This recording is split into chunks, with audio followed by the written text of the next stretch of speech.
Here we go with a quick review of an indie game called The White Laboratory. This is the newest release from Laboratory Systems and Gamera Games, the latter being a game publisher from China with a lot of other cool indie games. Hence, the game language is only available in Chinese and English. Most of the gameplay you see here is my very first game sessions, and a quick disclaimer, it might look a little laggy because my computer is kinda slow, but believe me, without recording, the experience was butter smooth. So in this game you are in charge of some kind of space station facility, and your goal is sort of save it from an invasion of funky technological stuff. It has all the tower defense elements you might expect from any other tower defense games, along with some cool physics mechanics, and also a lot of creative liberty when it comes to designing the actual defense mechanisms. It might seem a little overwhelming at the beginning, but it actually has a very seamless learning curve. It's a super cool game. So basically what you do is you start with a bunch of basic shapes, and you have to kinda couple them together in order to turn them into turrets.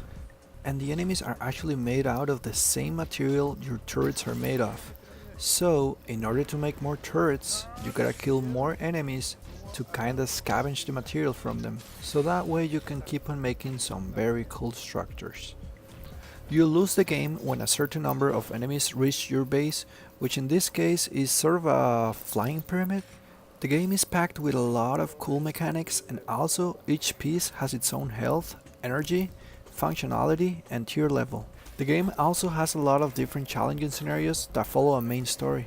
It's also got a sandbox mode in which you can basically go crazy with whatever you wanna make, and kinda make your own scenarios too, so the replayability is basically endless.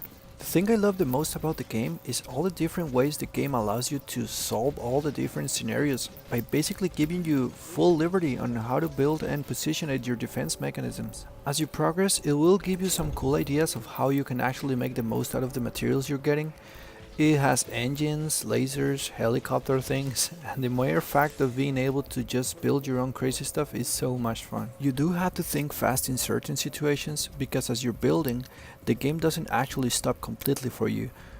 You have to think what you're gonna build next, but it does go into a kinda slow-mo state while you're moving pieces around.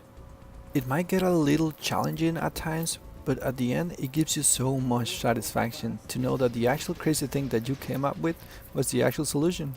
It's all about being creative and using your brain quickly in this game. It has a super cool art direction, everything looks so clean and stylish, and you can zoom in and out and move around freely in this cool 3D environment.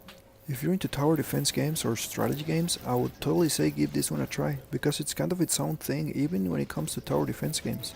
Almost feels like it grabbed the most fun mechanics from other games and kind of fused them together in a very cool way here. In conclusion, if you ever liked any tower defense games in your life, I can totally assure you, you're gonna love this one. So these were my first impressions of the game, and I'm pretty sure I will be dumping even more hours into it, because seriously, this game hooks you bad and it's simply so much fun. Anyway, I hope this quick review was useful for you, and thank you so much for watching. Aloha!